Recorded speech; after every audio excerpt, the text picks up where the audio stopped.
Danny Flexon here for SecondsOut. I'd like to be joined by my good friend Liam Williams. Liam, how you doing, mate? All good, mate. All good. Happy to be back. Back on a big show, and yeah, just really happy and grateful for the opportunity again.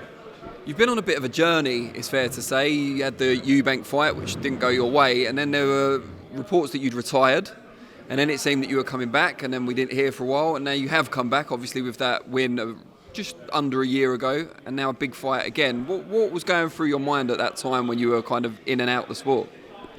Yes, it's not good, mate. It's a frustrating time, you know.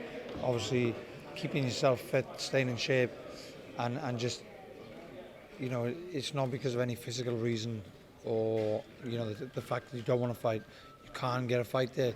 And it's like, there's nothing more frustrating because I'm there ready and I'm waiting. I'm willing to go, you know. So, yeah, bit of a ball ache, but the main thing is that, you know, that's in the past now and we can move on from it. And just on the Eubank fight, because you talked of frustrations there, the fight itself must have been pretty frustrating because you came on strong at the end. It was just a little bit too late after the nightmare start, it's fair to say. When you've looked at it back, how do you reflect on it? What went wrong? Yeah, it was. I don't really want to go into it, to be honest with you, but it was a shitty performance from myself. Very bad start, got knocked down a couple of times. Injuries, change of trainer. There was a lot going on. But I don't want to make too many excuses, you know. At the end of the day, I lost, and I'll take it on the chin and come back. What was the thinking at the time behind that change of trainer from Dominic Ingle to Adam Booth just before the Eubank fight? Did you think because he had knowledge of Eubank, perhaps?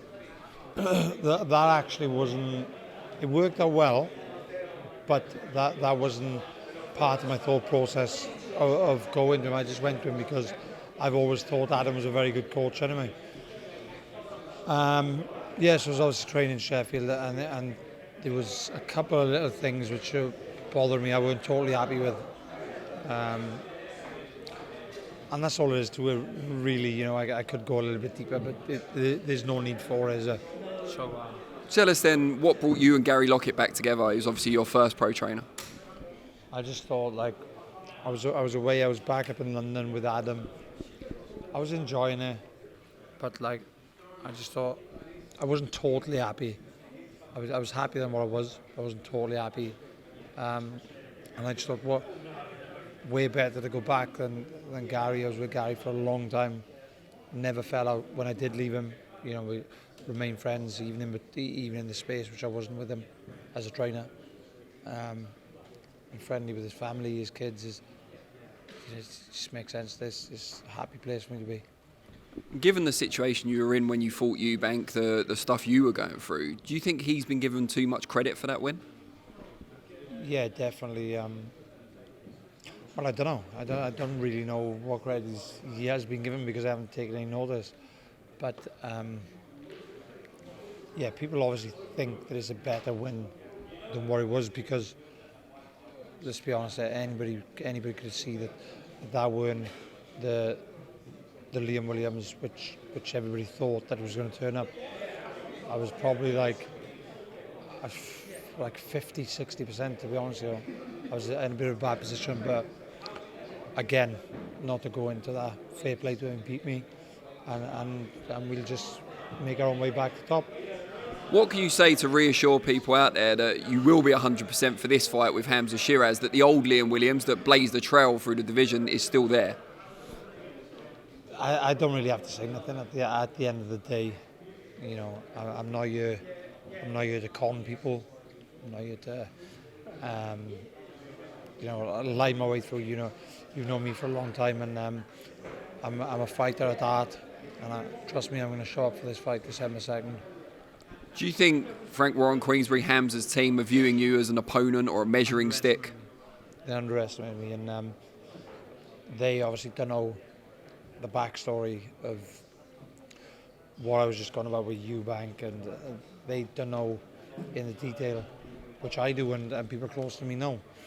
So they're banking on me being shot, me being not what I once was, over the hill, whatever you want to say. But I believe they're going to be in for a shock. And in terms of kind of height, reach, and that sort of awkward stature, how much can you take from the Andrade fight and carry it into this one? Not too much really, because you know at the end of the day, he was a southpaw. The different styles, I would take nothing away really, to be honest with you. And Frank's just joined us. He's going to host the press conference, of course. Do you think he wants you to win this fight? I think it's fair to say. Oh, here he is, the man himself. He said you're underestimating him, Frank. Oh, we'll see. Are you underestimating him, Frank? You underestimating him? Don't be daft. He's a bloody world-class fighter. This is going to be a world-class fight. This will be a world-class fight, I'm telling you. Nice to be back on a Frank show. What's that? Nice to be back on a Frank show. Yeah, it is. It is, to be honest with you. Hey, I'll just tell you something. Yeah, I shouldn't say this on here, but do you know when I left? Yeah, and whatever went on, I always thought the grass was green on the other side. I know, it's called bullshit. But yeah, Makes the grass green. But to be totally honest with you, it's all the same. It's the same shit. Oh, thanks, we know you say. It's not quite as good as I was hoping. Liam, really appreciate it. Cheers.